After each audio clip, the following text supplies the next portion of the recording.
안녕하세요. 독한국어의 구자련 원장입니다. 오늘 아이들이 국어 공부를 어려워하는 이유, 그거에 대한 솔루션, 어떻게 국어를 준비하고 또 남은 기간 동안 아이들이 공부를 했을 때 성적이 올라가고 그 무엇보다도 공부 능력이 어떻게 하면은 공부 능력을 올릴 수 있는지에 대해서 간략히 설명드리도록 하겠습니다.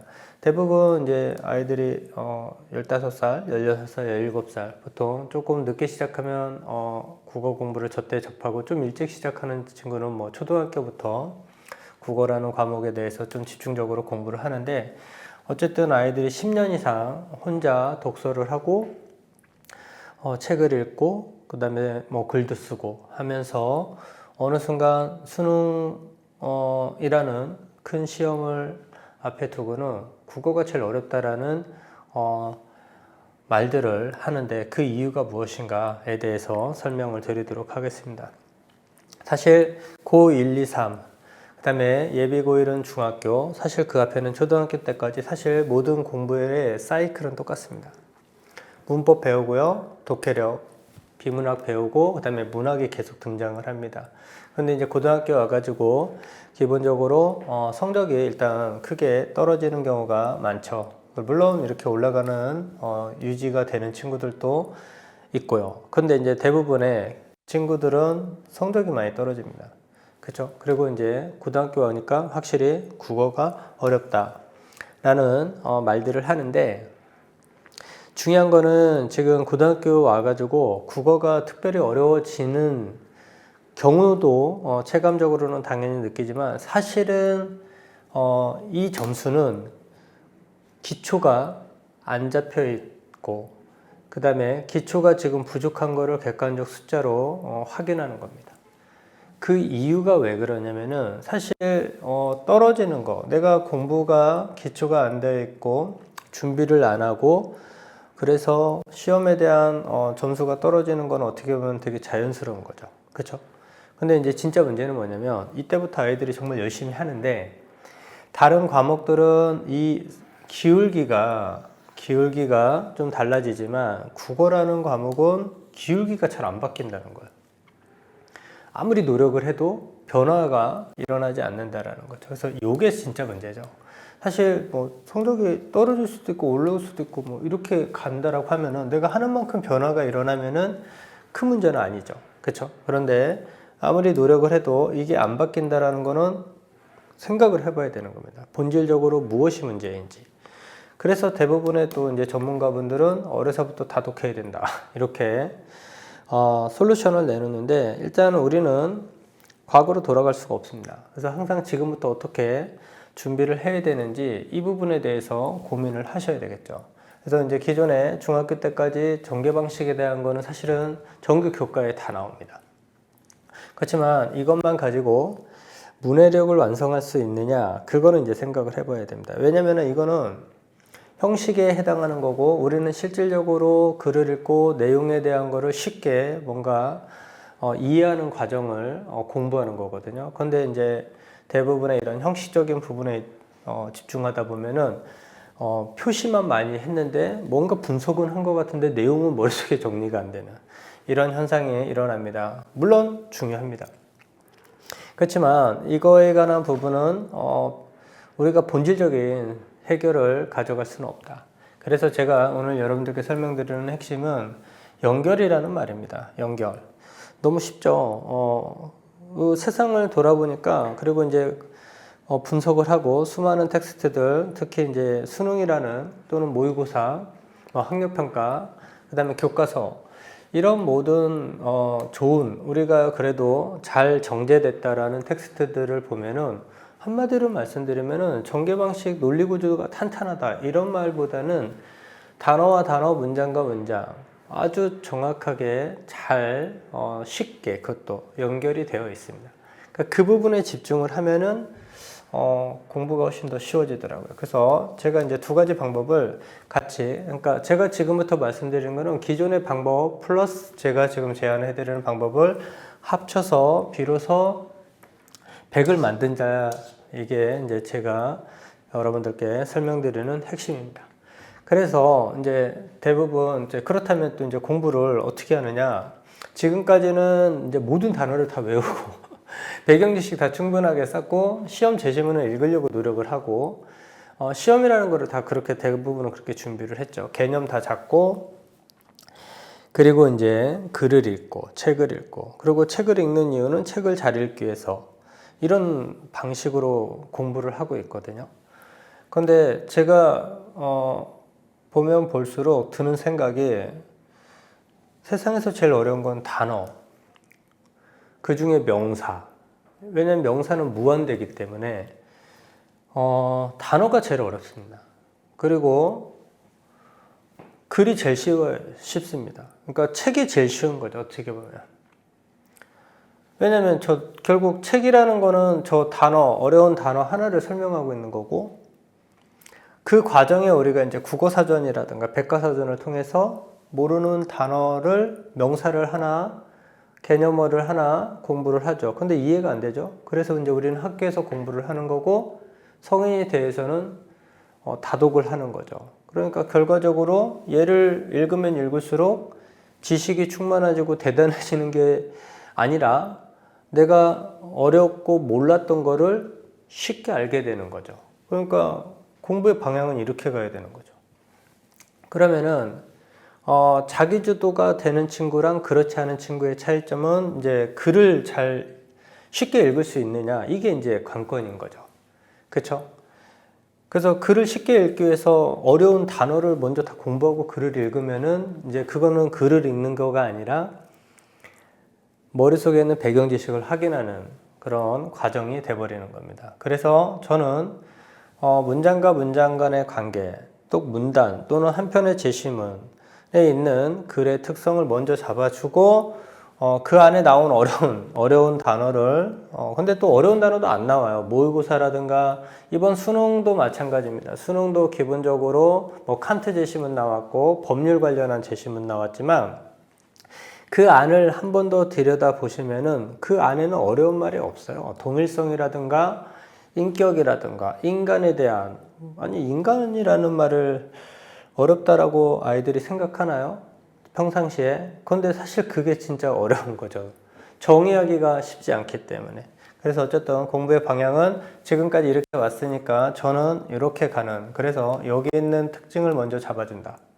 그게 바로 논리문법이고, 이제 아이들이 또 많이 어려워하는 게 문법입니다. 문법. 단어에서부터 한 문장, 즉 한 문장을 읽고 쓰는 방법은 국가마다 언어마다 다릅니다. 그래서 문법이 필요한 거고요. 그 다음에 문장과 문장을 연결하는 논리는 이거는 인터내셔널이에요. 그러니까 지금 우리가 뭐 전 세계 모든 사람들이 논리적 사고를 하는 거는 어떻게 보면은 이게 제일 쉬운 겁니다. 그래서 이거를 제일 쉽게 먼저 가르쳐 드리고 이런 방식으로 지금까지 왔던 방향에서 반대로 간다. 이게 제가 학생들하고 공부하는 가장 큰 방향입니다. 단어가 제일 어렵습니다, 여러분들. 그 중에 명사는 무한대이기 때문에 그렇게 생각을 하시면 되고요. 뭐 대표적인 거로 뭐 모의평가라든가 수능에 나오는 텍스트들입니다. 읽어보면은 어려운 말이 없어요. 전통적인 윤리학의 주요 주제는 선, 올바름과 같은 도덕용어, 도덕용어에 대한 해명, 바탕으로 무엇이 옳고 그른지 판정하는 객관적 근거를 찾는 거다. 그러나 윤리학은 오랫동안 그에 대한 만족스러운 답을 내놓지 못했다. 이런 상황에서 A어는, 자, 모르는 사람 나왔지만 그냥 A로 칠게요. 또는 내 친구는, 이렇게 해도 상관없습니다. 도덕적으로 옳고 그름에 관한 문장인 토독 문장이 진리적 합성, 즉 참 또는 거짓일 수 있다는 성질을 갖지 않는다는 주장을 펼쳤다. 어떤가요? 어려운 말 없으시죠? 그런데 뭔 소리야? 이거를 아이들이 읽고, 뭐 대부분 학부모님들도 마찬가지입니다. 제가 이 부분을 보여드리면은 어려운데요? 이런 말씀들을 하세요. 근데 다시 보면 어려운 말이 없다라는 거죠. 그러면은 뭐가 문제인가? 우리는 객관적이라는 말을 그렇게 많이 말하고, 옳고 그름을, 올바름을 그렇게 말하고, 윤리라는 말도 엄청 말하는데, 윤리학, 그 다음에 도덕이라는 말도 초등학교 때부터 도덕 시간이 있었고, 도덕 용어라는, 근데 도덕이라는 말은 들어봤지만 도덕 용어는 또 처음 들은 것 같고, 도덕 문장도 오늘 처음 본 것 같지만 그러면은 이 세트를 또 다시 공부를 해야 되는 거죠, 우리는. 그죠? 그래서 진리라는 말도 맨날 하는 말이죠. 진리를 가장 쉽게 말하면은 또 어떻게 말을 할 수 있는 건지. 그 다음에 객관적으로 근거를 왜 찾는 건지. 해명한다는 거는 또 어떤 의미가 있는 건지. 그쵸? 어떤 때 우리는 해명을 해야 되는 건지. 그 다음에 성질을 갖지 않는다는 거가 또 무슨 말인지. 참도는 것은 맨날 또 명제, 수학에서 나오는 거고, 적합하다라는 말, 도덕이라는 말. 어때요? 어려운 말 하나도 없으시죠? 결국 우리가 지금 놓친 거, 아이들이나 수업이나 교육을 통해서 놓친 거는 이런 쉬운 말들에 대한 고민을 안 하고 그냥 어려운 말들만 고민하는 거죠. 근데 진짜 어려운 말은 우리가 인류가 시작하면서부터 가장 많이 쓰는 말들입니다. 그러다 보니까 지금 방향이 전혀 달라요. 그러니까 지금 국어 제시문이라든가 물론 가끔 이상한 처음 보는 과학기술 관련한 내용이 나오기도 합니다. 근데 문법을 포함한 문학, 그 다음에 비문학에서 특히 인문학, 이런 것들을 보면은 어려운 말 절대 안 나옵니다. 자, 어려운 말이라기보다는 맨날 듣고 사용하는 말들만 나옵니다. 근데 사실 그 말이 모두 다 공감하게 말하기에는 쉽지 않은 말이 되는 거죠. 아이러니하게 또. 그래서 우리의 공부의 방향은 진리라는 말을 진짜 아이들이 말할 수 있게끔 해줘야 되는 거고요. 객관적이라는 말을 아이들이 정말 말할 수 있게 해줘야 되는 거고, 올바르다라는 말, 선, 이런 말들을, 도덕이라는 말을 조금 아이들이 오랫동안 말할 수 있게 해줘야 되는 거죠. 왜냐면 아이들이 도덕적으로, 윤리적으로 올바르게 살아야 되잖아요. 근데 이런 말은 관심도 없고 가르치지도 않고. 근데 철학자들은 저런 말들을 깊이 있게 고민하고 저걸 쉽게 정의하려고 노력하는데, 그러니까 이제 방향이 다른 거죠. 그래서 이런 말들을 잘 쓰게 해주는 거가 진짜 국어에서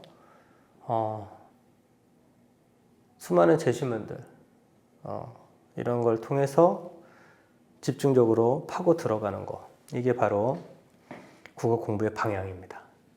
제가 왜 지금 보셨지만 객관적이라는 말, 진리라는 말도 어렵다라는 느낌 오시죠? 도덕이라는 말, 윤리라는 말도 마찬가지입니다. 관련된 책을 읽으면서 저 단어를, 사실 이 단어는 요 안에 들어있죠. 그러니까 여기서 이제 어떻게 해주냐? 이렇게 연결해 줍니다. 쉬운 말로. 그거를 증명해 드리는 거죠. 그리고 이제 문제를 보면은 오답률은 2. 영어는 더합니다. 제가 영어도 계속 이제 강의를 만들고 설명을 드리고 있는데요. 영어는 더합니다. 어려운 말 더 없습니다. 물론 해석이 안 되면 들어갈 수 없겠죠. 영어 제시문은 더 짧아요. 그러니까 짧을수록 어렵습니다, 여러분들. 그러니까 제일 짧은 건 단어, 더 짧은 건 이제 형태도. 그렇지만 이제 얘도 짧기 때문에 어려운 겁니다. 쉽게 말씀드리면. 물론 빈칸까지 뚫려 있고, 그렇죠? 그렇지만 여기도 보면은 과학자, 예술가, 정량화, 주관, 객관, 이게 지금 같은 달에 나온 시험입니다. 오답률 1위. 그렇죠? 자, 어쨌든 제가 드리고 싶은 말씀은 우리가 읽고 있는 시험 제시문이든 책 한 권에 내가 모르는 말은 생각보다 많이 나오지 않습니다. 정말 끼케야 1, 2%, 제시문 안에서 정말 극도로 많이 나오면 5%, 이 정도 나오면 정말 전공서적 같은 느낌입니다. 그리고 나머지는 맨날 보고 듣고 사용하는 말들이 즐비하죠. 근데 왜 이 말들을 예를 읽고 우리는 어렵다라고 말하냐? 어차피 이거는 모두가 처음 보는 말이기 때문에 변수가 아닙니다. 이거는 다 모릅니다. 근데 글이라는 거는 이 모르는 말하고 아는 말을 같이 주죠. 그 말은 무슨 말이냐? 같다라고 설명하는 겁니다. 자, 제가 여러분들께 모르는 A라는 개념을 설명하는데 이 얘를 설명하기 위해서 이상한 말을 갖다 붙이겠습니까? 아니면은 얘하고 최대한 같은 말을 갖다 붙여주겠습니까? 그쵸? 얘하고 최대한 같은 말을 갖다가 붙여주는 거죠. 근데 내가 생각했던 같은 말하고 독자가 생각하는 같은 말이 다르면은 이건 이해가 안 되는 거죠. 그쵸? 이 포인트입니다. 그래서 여러분들이 준비해야 되는 말은 바로 여기입니다. 이번 수능도 제가 볼 때는 여기가 준비가 안 됐기 때문에 이거는 아예 안 나왔어요. 거진 제가 볼 때는. 물론 과학 제시문, 기술 제시문에서는 나왔죠. 근데 이제 법률도 마찬가지고. 근데 인문학 제시문에는 이게 거진 0.1 정도밖에 안 나온 것 같아요. 그렇지만 요거는 어려웠다 라고 말하는 이유는 얘가 준비가 안 되어 있습니다. 그러면은 국어 공부의 방향은 느낌 오시죠? 얘가 아니라 얘를 공부하는 겁니다. 이게 바로 국어 공부의 큰 방향이고, 저는 이러한 내용을 시, 인간은 외로운 섬이다, 그 섬에 가고 싶다, 수직적 연결고리, 그 다음에 수평적 연결고리. 자, 인간 이꼴 외로운 섬, 섬 이꼴 외롭다, 인간도 외롭다. 그러면 여기서 가장 쉬운 말은 초등학생들은 인간을 쉽다라고 하고요. 조금 생각이 조금 이제 할 수 있는 친구는 얘 잡습니다. 왜 얘를 잡아야 되냐면은, 물론 나도 인간이기는 하지만 나를 정의하는 거는 쉽지가 않은데 얘는 우리가 경험을 해봤어요. 그쵸? 그러니까 외로운 존재로서 인간을 연결을 하는 거죠. 이런 식으로 어디 부분을, 무엇이 나한테 쉬운 것인가, 이거를 결정하는 거가 바로 또 중요한 전략 중에 하나입니다. 그리고 나태주 시인의 풀꽃, 너무 유명한 시인데, 사람마다 이제 마음에 드는 포인트들은 다 다르겠죠. 그렇지만 순서가 조금 다릅니다. 대부분은 여기 때문에 좋아하시더라고요. 근데 조금 배치를 바꿔보면은, 저도 이 시를 많이 보고 또 읽어보고, 근데 또 볼 때마다 달라지는데 이게 이렇게 보이더라고요. 어느 순간. 저는 이 시에서 가장 핵심은 보다라는 말인 것 같습니다. 그리고 이 시는 예쁘다와 사랑스럽다를 국어사전에 없는 의미로 정의한 거. 이게 조금 저는 그렇게 해석이 되더라고요. 그리고 자세히 본다라는 거, 오래 본다라는 거는 또 어떻게 정의해야 되느냐? 반복이겠죠. 공부도 마찬가지 아니겠습니까? 그래서 우리는 꽃을 보고 있는데, 꽃은 누가 봐도 중요합니다. 예쁘고. 그런데 풀이라는 요 대상은 존재감이 없겠죠, 처음에는. 그런데 얘를 계속 보다 보니까 어느 순간 이렇게 보이겠죠. 그게 바로 제가 독해를 하는 포인트입니다. 그래서 나태주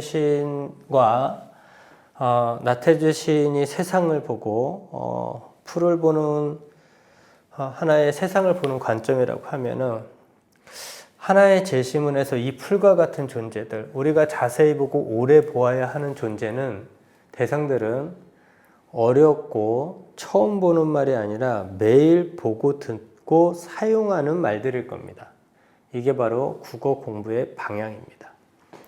그거를 이해를 하면은 그동안 우리가 국어라는 과목을 어떻게 접근했는지 스스로에 대해서 한번 돌아보시고, 제가 지금 제안드리는 방향에 공감이 되시면은 여러분들은 기울기를 바꾸실 수가 있을 겁니다. 그렇지만 계속적으로 꽃만 여러분들이 보고 계신다면은 이 풀과 같은 수많은 95%에 해당하는 진짜 중요한 말은 눈에 들어오지 않을 겁니다. 계속적으로. 그렇죠? 쉽게 말씀드려서 꽃을 보고 예쁘다라고 생각하는 거는 대단한 건 아니죠. 누가 봐도 다 예쁘니까요. 하지만 풀이 예뻐 보이는 경지에 오른 사람은 좀 다르겠죠. 이게 제가 국어라는 과목을 통해서 증명하고자 하는 우리가 일상에서 쓰는 말들에 대한 가치, 의미 이렇게 생각을 하시면 되고요. 이런 말들, 즉 꽃 말고 풀과 같은 말들을 잡아줬을 때 아이들은 공부 능력이 올라가게 되어 있습니다. 이거는 증명이 됩니다. 자, 3단 논법 역시 마찬가지죠. 연결고리, 수직적 연결고리, 그 다음에 수평적 연결고리. 자, 얘가 이제 이 구조 안에서 이제 수많은 살들이 붙는 것 뿐이죠. 그렇죠? 소크라테스가 죽는데 이런 3단 논법을 꼭 써야 되느냐? 이게 이제 우리가 인간들이 생각을 하는 거죠. 왜 우리는 말을 통해서 설명을 하고 있는지 여러분들께서 고민을 하시면 좋을 것 같고요. 이거는 이제 피카소의 그림과 원근법 관련한 이제 내용인데 세상을 보는 원포인트, 즉 하나의 관점으로 세상을 보고 세상을 이해하기에는 너무 복잡합니다. 그래서 피카소가 참 대단한 거가 그림을 보고 그리는 방법에 대해서 고민을 한 거고 사실은 이게 그림이 아니죠. 어떻게 보면은 화가들은 세상을 이해하려고 그림을 그린 거고 피카소는 하나의 시점으로 보는 원근법의 한계를 지적하고 입체파, 즉 모든 시점, 다양한 시점에서 보는 입체파, 큐비즘을 고안을 해냅니다.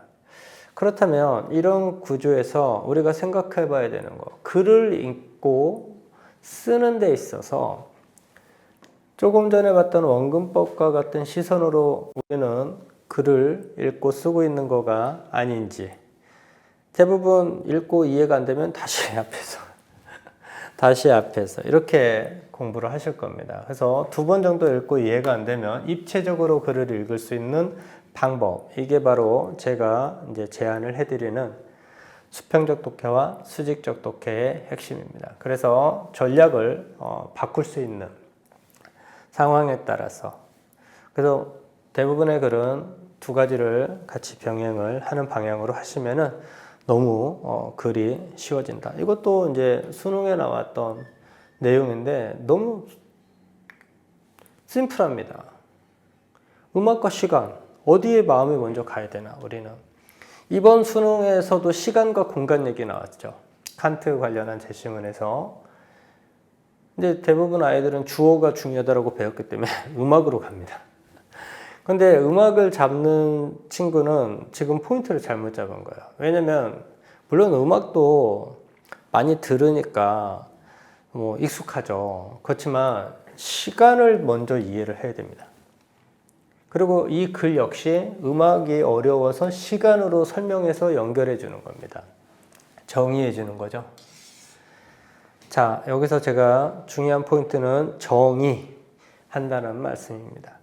자, 아까 나태주 시인이 예쁘다, 사랑스럽다를 정의한 느낌 여러분들 잡으셨나요?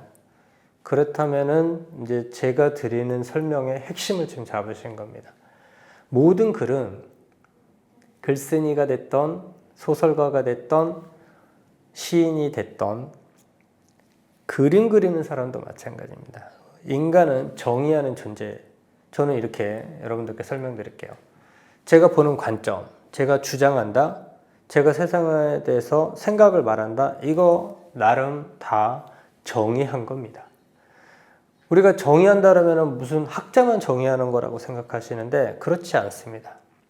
내가 이렇게 A를 B라고 생각하는 거는 그냥 정의를 내린 겁니다. 그래서 그 정의에 대해서 우리가 납득이 안 되고 공감이 안 되면 싸우는 것입니다. 말싸움에 됐던. 근데 누군가는 그 정의를 인정해 주는 거죠. 그게 뭐 죽고 사는 문제가 아닌 이상. 그렇죠? 그래서 이 짧은 문장 안에서도 어디에 힘을 줘야 되는지를 순간 결정을 내릴 수 있어야 한다라는 거죠. 무의식적으로 한다라고 하면은 조금 의식적으로 할 수 있게끔 바꾸면 업그레이드가 되면 더 좋겠죠. 자, 그리고 이제 밀립니다. 시간 나왔죠. 연결고리 나오고 그 다음에 방법으로 밀어냅니다. 그리고 여러분들이 하나 더 생각을 하셔야 돼요. 보통 이러면 이제 빼버리거든요. 필요 없는 거 이렇게 회 하나 조각 공간과는 달리 하니까. 근데 얘를 왜 줬냐면은 음악보다는 회 하나 조각이 더 쉬운 거예요. 왜냐면은 얘는 만질 수도 있고 볼 수가 있잖아요. 근데 음악은 청각, 듣고 사라지죠. 마치 시간. 자, 시간도 마찬가지입니다. 공간. 우리가 공간은 장소에 따라서, 건물에 따라서 느낌이 다르죠. 근데 시간은 이게 지금 가고 있는지 안 가고 있는지 잘 안 느껴져요. 그래서 어려운 겁니다. 상대적으로. 그래서 요거를 통해서 다시 이 둘을 이해를 하는 겁니다. 괜찮나요? 이런 식으로 글을 보고 사고를 하고 생각을 하는 거죠. 시간에 대해서는 이야기할 수 있어야 되겠죠? 시간에 대해서 아이들한테 말해보라고 하면 말을 못해요. 근데 옆에 있어요. 시간은 정의해졌습니다. 흐르면서 사라진다. 음악도 흐르면서 사라진다. 그러니까 음악과 시간은 이 꼴이 나오는 거죠. 이 제시문에서만큼은 음악과 시간은 이 꼴입니다. 수학에서 말하는, 과학에서 말하는 그런 모든 전 세계 사람들을 납득시킬 수 있는 정의는 아니죠. 하지만 국어에서 우리는 이렇게 받아들이고 문제를 풀어내야 합니다. 괜찮죠? 그리고 반복, 그 다음에 이런 별거 아닌 것 같지만 이그저가 제일 어렵습니다. 이것, 그것, 저것. 그쵸? 그래서 지시 관형사. 자, 얘를 보는 시그널. 방법 앞에. 자, 앞에서 이렇게 길게 말하고 뒤에 와서 확 줄여버립니다. 이게 바로 인간입니다. 그래서 이것, 그것, 저것, 이그저가 제일 어렵습니다. 제가 볼 때는. 하지만 안심하셔도 됩니다. 수직적 연결고리를 인식하시면은 문법의 코드를 이해하시면 수식을 받고 수식을 하는, 수식을 받는 방법과 수식을 하는 내용이 중에서 뭐가 더 중요하냐? 대부분 받는 거를 중요하다고 생각하시는데 아닙니다. 수식을 하는 거가 중요합니다. 이게 여러분들이 가지고 있는 생각하고 완전 배치되는, 물론 중요합니다. 제가 계속 말씀드리는 건 기존에 여러분들이 여기까지는 생각하시고 실행하시고 계시니까. 하지만 얘가 더 중요한 거죠. 이 글에서 가장 중요한 거는 저는 이 부분이라고 생각합니다. 맞죠? 음악도 흐르면서 사라지고, 그러니까 흐르면서 사라지는 걸 잡는 방법. 마치 암기한 거가 사라지는, 공부가 암기한 내용이 사라지는 걸 잡고 싶은 방법. 그거 하나가 반복. 이거 지금 바로 공부. 이거 음악은 공부다. 공부 예술이다. 이렇게 하는 게 더 맞지 않을까요? 그렇죠? 공부도 핵심은 반복이고요. 정말 이런 거 보면은 결국 이것도 반복이죠. 그러니까 잘 보고 잘 듣는 거가 공부를 잘하는 겁니다. 근데 반복을 똑같이 하면 안 됩니다. 할 때마다 조금씩은 바뀌어야 됩니다. 그게 바로 제가 아이들한테 잡아주는 디테일한 공부, 독해 포인트입니다. 여기서 생각하셔야죠. 그리고 반복 보면서 나는 어떻게 반복을 할 건가? 누구는 100번을 본다고 하죠. 책을 하나. 왜 그게 가능하냐면 볼 때마다 새롭기 때문입니다. 저도 이게 지금 몇백 번 본 것 같은데 오늘 또 새로워요. 오늘 또 새로운 부분이 있습니다. 그럼 재밌습니다. 공부라는 거는. 그리고 나머지는 반복에 대한 내용들. 당연히 다 읽어야 됩니다. 누군가는 글을 10%만 읽고 문제 풀고, 누군가는 50%만 읽고 문제 풀고, 누군가는 95%를 읽고 문제를 풉니다. 누가 점수가 높을지는 여러분들께서도 답이 나오실 것 같습니다. 다 읽어야 됩니다. 뭐 이거 다 안 읽고 문제 풀면 점수 절대 안 나옵니다. 내신이든 수능이든 마찬가지입니다. 자, 18년 동안 아이들이 혼자 글을 읽고 씁니다. 물론 그냥 알아서 혼자 잘하는 친구도 있지만 대부분의 친구는 특별한 방법을 배워보지도 않았고 남들 친구들 잘하니까 나도 당연히 잘해야 된다고 생각을 합니다. 하지만 글을 읽고 쓰는 거는 인류가 시작된 이후로 지금까지 풀지 못한 숙제 중에 하나입니다. 제가 볼 때는.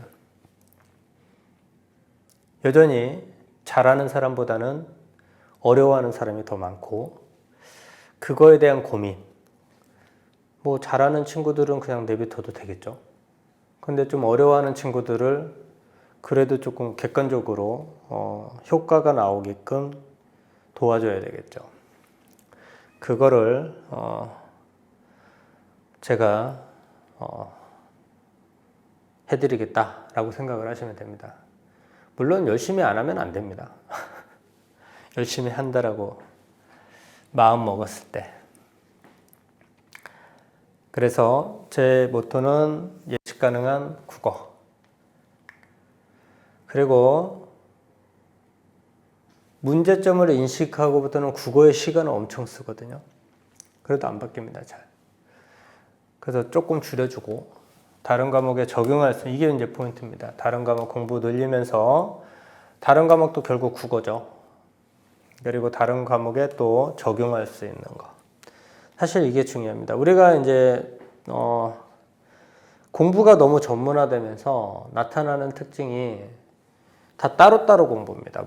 심지어 국영수도 이제 분할이 됐지만 뭐 이건 어쩔 수 없는 거겠죠. 그렇지만 국어 안에서도 독서, 문학, 합법작문, 문법, 엄매 이 네 가지로 쪼개버리는. 이상하지 않으세요, 여러분들? 국어라는 거 안에서 다 따로 공부한다니까요. 그게 지금 근데 그러면 그 국어를 공부해서 어떻게 다른 과목에 대한 부분을 잡아낼 수가 있을까? 그래서 저는 그 방법, 제가 보는 국어는 우선 문학이라고 좀 생각을 합니다. 그리고 나머지 문법과 비문학, 독해력, 문해력을 포함한 어휘력이나 뭐 이런 것들은 아까 95%에 해당하는 거는 그냥 어떻게 보면은 언어적 차원에서 접근을 하시는 게 맞는 것 같고요. 그 다음에 문해력이라고 하는데 사실은 문자보다는 저는 소리가 더 많습니다.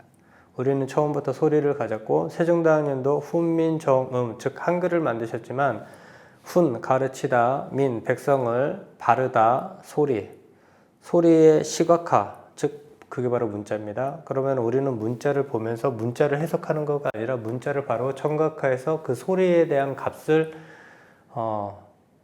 생각하는 거, 이게 바로 문해력이겠죠. 이거를 사실 저는 쓰고 싶지 않지만 이게 너무 굳어져 버려서.